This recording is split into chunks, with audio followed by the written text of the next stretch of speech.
우리 5장 1절로 11절의 말씀을 같이 보도록 하겠습니다. 우리가 물러서서 주의 말씀을 들을새 예수는 게네사렛 호숫가에 서서 호숫가에 배 두 척이 있는 것을 보시니 어부들은 배에서 나와 그물을 씻는지라. 예수께서 한 배에 오르시니 그 배는 시몬의 배라.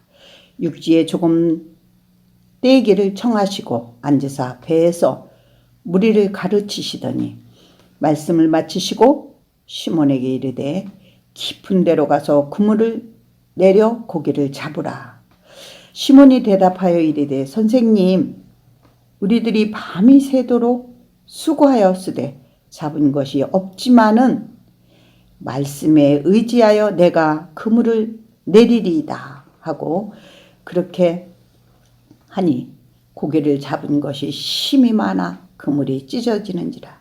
이에 다른 배에 있는 동무들에게 손짓하여 와서 도와달라 하니 그들이 와서 두 배의 채움에 잠기게 되었더라. 시몬 베드로가 이를 보고 예수의 무릎 앞에 엎드려 이르되 주여 나를 떠나소서 나는 죄인이로소이다 하니 이는 자기 및 자기와 함께 있는 모든 사람이 고기 잡는 것으로 말미암아 놀라고 고기 잡힌 것으로 말미암아 놀라고 세베대의 아들로서 시몬의 동업자인 야고보와 요한도 놀랐음이니라. 예수께서 시몬에게 이르시되 무서워 말라 하지 말라. 이제 후루는 네가 사람을 취하리라 하시니 그들이 배를 육지에 대고 모든 것을 버려두고 예수를 따르느니라. 네, 깊은 데로 가서 그물을 내리라 라는 제목을 가지고 오늘 은혜 나누는 시간 되겠습니다. 겟세네의 호숫가에서 어부들이 그물을 싣고 있을 때 예수께서 시몬에게 깊은 데로 가서 그물을 내리라고 말씀하십니다.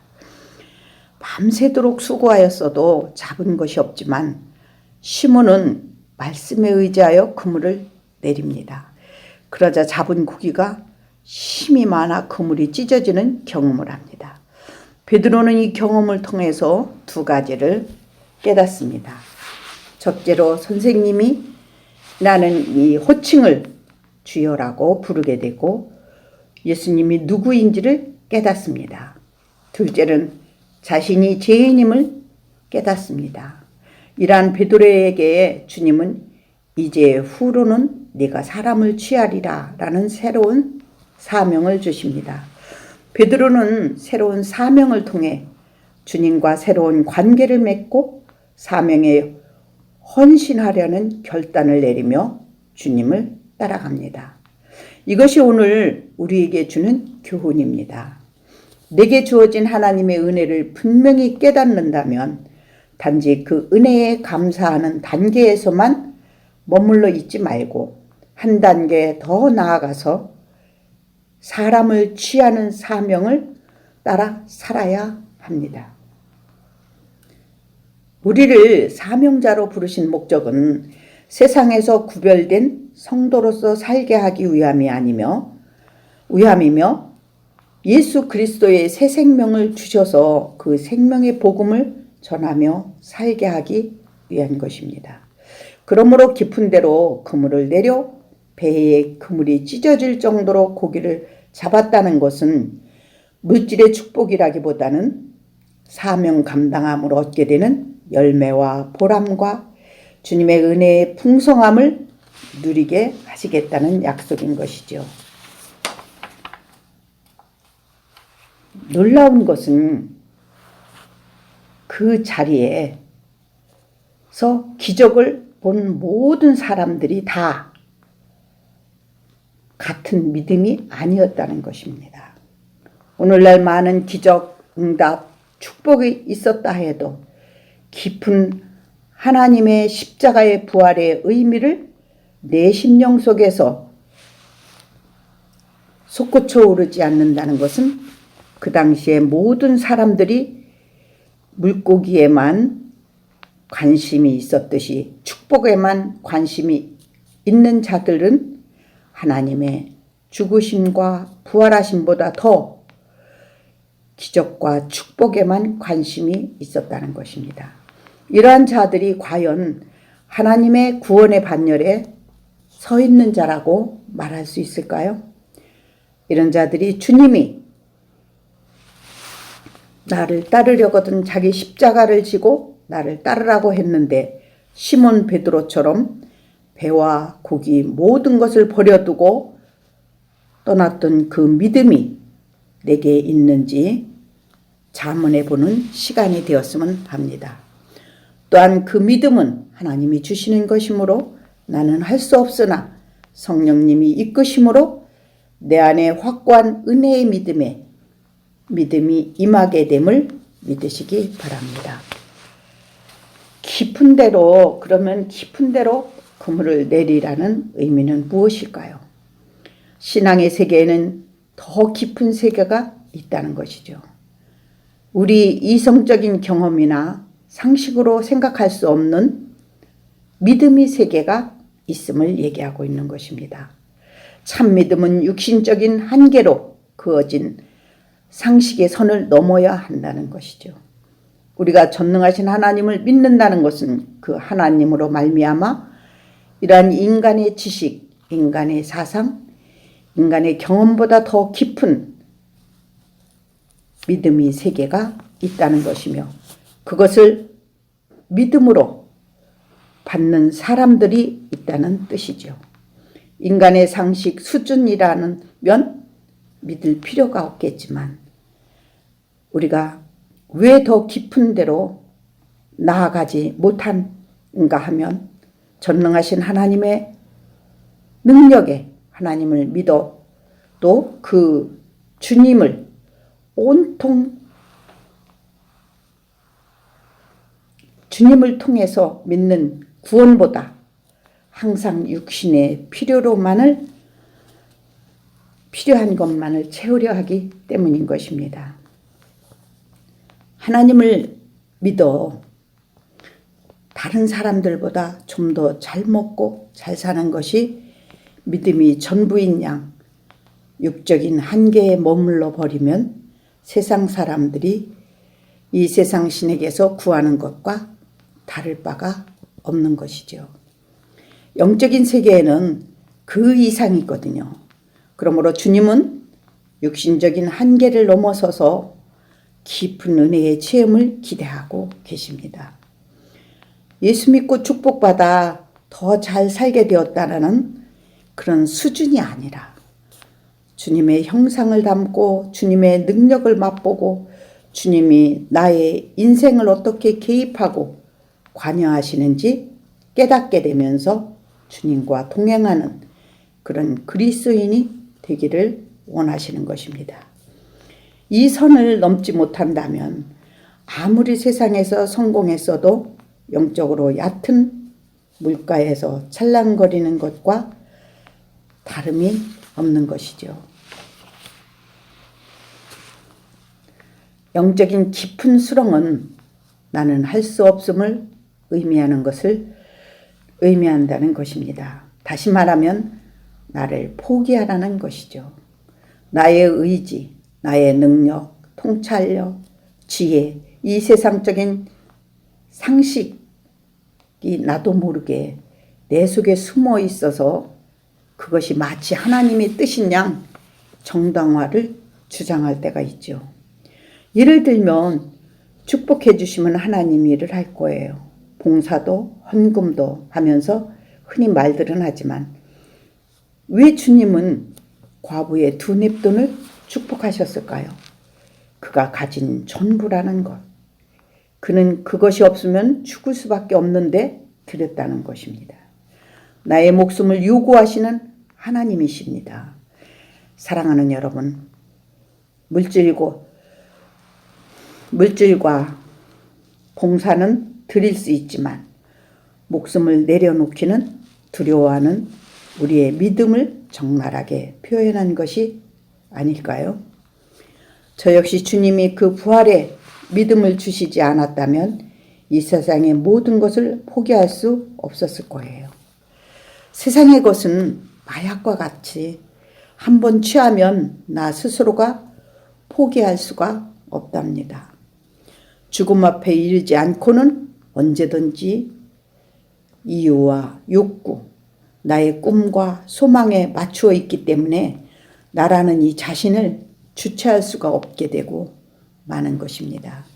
그러므로 예수 믿는다는 것은 언제든지 나에게 닥칠 모든 문제에서 주님이 우선인 하늘의 소망에 확실히 살아 역사하는 그 믿음을 갖기 위해 좀 더 하나님의 뜻을 알 수 있는 깊은 곳에 그물을 던지는 것입니다.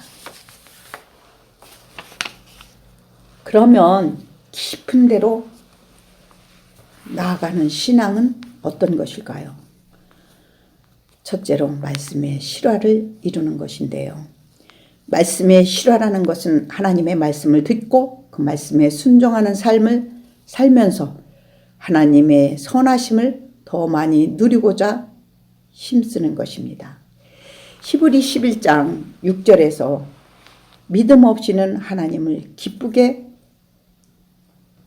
하지 못한다고 했습니다. 그런데 그 믿음은 그냥 가지게 되는 것이 아니라 하나님의 말씀을 듣는 가운데 믿음이 생긴다고 로마서에서는 얘기하고 있습니다. 그래서 예수님도 기회가 있을 때마다 가시는 곳마다 하나님의 말씀을 전하고 가르치신 것입니다. 본문 1절에서도 우리가 응하여 하나님의 말씀을 들을 때, 또 3절에 보면 배에서 무리를 가르치시니, 예수님은 산이나 들이나 바닷가에서 열심히 말씀을 전하셨죠. 제자들이 알아듣기 쉽도록 자연과 만물을 예를 들면서 최선을 다해 가르치셨습니다. 왜냐하면 사랑하는 제자들이 더 깊은 신앙, 더 성숙한 신앙과 인격을 갖게 하기 위해서였죠. 마찬가지로 교회도 다른 세상적인 여건을 제공해 주지 못한다 하더라도 성도들이 생수의 샘을 마실 수 있도록 자리를 마련해 줘야 한다는 것은 성도들의 말씀의 생수를 마시게 함으로 깊은 신앙에 머물게 해야 할 것입니다. 이처럼 말씀을 듣는 것은 깊은 신앙의 첫 번째 단계인 것입니다. 이 첫째 단계를 거치지 않는다면 그 다음의 단계인 더 깊은 곳으로 나아가지 못하게 되지요. 말씀이 없는 신앙은 깊이 뿌리내리지 못해 쉽게 옛날 습관으로 돌아가고 옛 성품으로 돌아가 예수는 믿는다고 말은 하지만 그 안에 주님이 주시는 소망을 담을 수가 없어 은혜의 기쁨, 구원의 확신을 맛볼 수가 없답니다. 예수께서는 말씀하신 후에 어떻게 하셨습니까? 본문 4절에 보면은 말씀을 마치시고 라는 말씀은 가르치심만으로 끝나지 않았고 실행하게 하셨다는 것입니다. 다시 말해 말씀의 실제화를 이루게 하신 것인데 그것이 시몬에게 이르시되 깊은 데로 가서 그물을 내려 고기를 잡으라고 하셨다는 것입니다. 그것은 지금 들은 말씀대로 너희도 한번 행하여 보라는 말씀인 것이죠. 그렇게 하여 말씀이 어떻게 우리의 삶을 주관하고 하나님이 이끌어 주심을 열매로 취하라는 것입니다. 이것이 깊은 데로 나아가는 신앙이 길이기 때문이죠. 말씀을 듣고 실행하는 순종의 삶이 없으면 성경 공부가 오히려 맹점이 될 수 있습니다. 좋은 말씀은 많이 안다 해도 기도의 능력이 있다 해도 실제화를 이루는 삶이 없게 된다면, 그러니까 배우기는 잘하고 머리는 커졌는데 행동으로는 옮기는 손발이 가늘어져 있는 신앙은 기형아가 되는 것입니다. 5절로 8절에 보면 깊은 데로 가서 그물을 내려 고기를 잡으라는 말씀을 듣고 베드로가 순종했더니 어떻게 됐습니까? 놀라운 역사가 일어났던 것입니다. 여기서 베드로는 주님에 대하여 어떻게 생각했겠어요? 다른 바다가 아니라 네가 실패한 바다다. 네가 너의 지혜와 경험과 지식으로 하다가 실패한 그곳에 이제 믿음으로 다가서라는 말씀인 것입니다. 네가 인간적인 힘으로 하다가 실패한 바로 그 일을 이제 믿음으로 도전하라는 말씀과 같죠. 이전까지 고기를 잡았지만 한 마리도 잡지 못한 바로 그 바다에 신앙으로 부딪혀 보라는 뜻인 것이죠. 주님은 우리가 먼저 내 실력으로 최선을 다하게 하시는 것입니다. 그리고는 나의 경험과 능력을 최대한 발휘하게 하시고 결국 낭패를 당하게 허락하심으로 두 손 두 발 들게 하심으로 두 손 들고 주여 말씀만 하세요. 내가 따르겠사오니 이런 단계에 이르게까지 나의 얄팍한 내 속에 드러나게 하시는 것입니다. 내 속을 드러나게 하시는 것입니다. 사실 주님의 명은 베드로가 생각하기에는 맞지 않았습니다. 그러나 말씀에 의지하여 그물을 던지게 된 것입니다. 그랬더니 거기에서 주님의 뜻을 깨닫게 되었지요. 아직도 하나님의 말씀에 전적인 신뢰가 가지 않습니까? 아직 나의 무력함이 덜 드러난 것이지요. 그것은 아직 급하지 않았다는 것입니다. 그 시간 베드로 역시 순종은 쉬운 결단이 아니었을 것입니다. 왜냐하면 첫째로 시간적으로 고기를 잡을 때가 아니었고 장소도 맞지 않았고 원래 베드로의 상식으로 볼 때는 깊은 곳에 고기가 없었거든요. 그런데 주님은 세금을 내기 위해 물고기의 배에서 한 세계를 건져 올리시는 분, 세계를 움직이는 창조주 하나님이라는 것을 믿지 못하고 있었던 때였죠. 그러므로 순종하지 않고 이유를 들었다면 많았겠죠. 왜냐하면 그들은 이미 그 그물을 다 정리한 상태였으니까요. 자신이 전문가인데다 바다에 대한 경험도 얼마나 많아요. 또 지식, 이상 모든 것이 베드로가 익숙한 바다이기 때문에 변명할 수 있었지만 하지 않고 베드로는 주님의 말씀을 듣고 순종했더니 평생에 있을 수 없는 사건이 일어났던 것입니다. 그것은 많은 사람들은 그물이 찢어질 정도로 고기가 많이 잡힌 것에만 주목하였지만 시몬은 그 사건을 통해서 주님을 바라보는 베드로의 생각이 완전히 바뀌었다는 것입니다. 다시 말해 주님의 말씀에 순종했더니 안 잡히던 고기가 그것도 깊은 곳에서 만선의 풍요를 접하면서 놀랐지요. 그 사건은 베드로의 일생 일대에 큰 변화를 주었지요.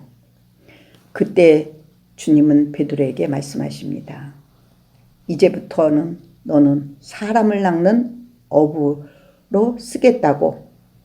이것은 복음을 위해서 순종하게 하시려고 그 체험을 하게 하심으로 주님에 대한 확실한 믿음을 맛보도록 하셨다는 것이 더 은혜스러운 해석이 아닐까요? 그때부터 베드로는 자신이 가지고 있던 부와 명예 모든 것을 버려두고 주님의 제자가 되어 자기 자신의 삶이 아닌 주님의 뒤를 따르는 영생이자 육신으로는 고난의 길을 걸었던 것입니다. 우리 또한 깊은 믿음을 갖는다는 것은 내 자신의 욕구와 욕심이 가득했던 이 세상의 것을 포기하는 삶을 살아야 한다는 것이죠. 베드로는 이 말씀을 듣고 어떤 변화가 있었나요? 깊은 데로 가는 신앙은 자기 자신을 발견하는 변화의 단계로 나아가는 것입니다. 많은 사람들은 물고기를 얼마나 많이 잡았느냐 여기에만 관심을 가집니다. 왜냐? 물고기는 풍요를 주기에 많이 잡힌다게 되는 것은 만족한 것이죠. 그러나 이것은 참된 신앙이 아닙니다.